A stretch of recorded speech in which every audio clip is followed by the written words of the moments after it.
In the primitive world, everything has psychic qualities. Everything is endowed with the elements of man's psyche, or let us say, of the human psyche, of the collective unconscious, for there is as yet no individual psychic life.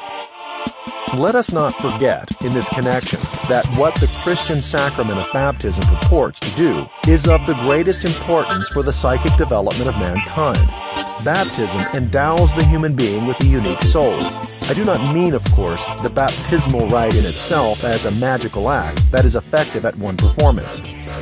I mean that the idea of baptism lifts a man out of his archaic identification with the world and changes him into a being who stands above it.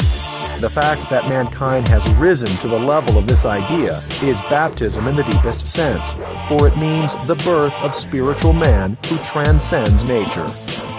It is an axiom in the study of the unconscious that every relatively independent psychic content is personified whenever the opportunity arises. We find the clearest instances of this in the hallucinations of the insane and in mediumistic communications.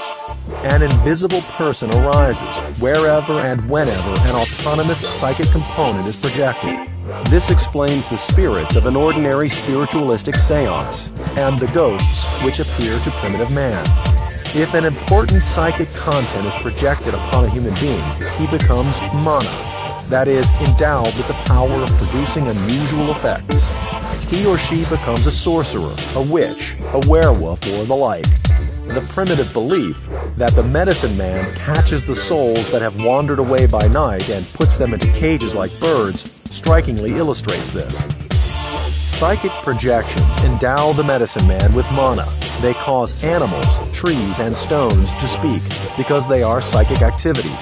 They compel the individual to obey them. For this reason, an insane person is hopelessly at the mercy of its voices, that which is projected in his own psychic activity.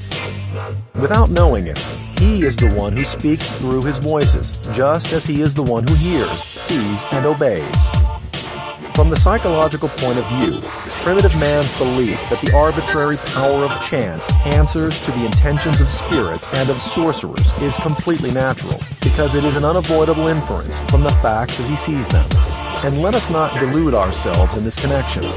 If we explain our scientific views to an intelligent native, he will credit us with a ludicrous superstitiousness and a disgraceful want to logic.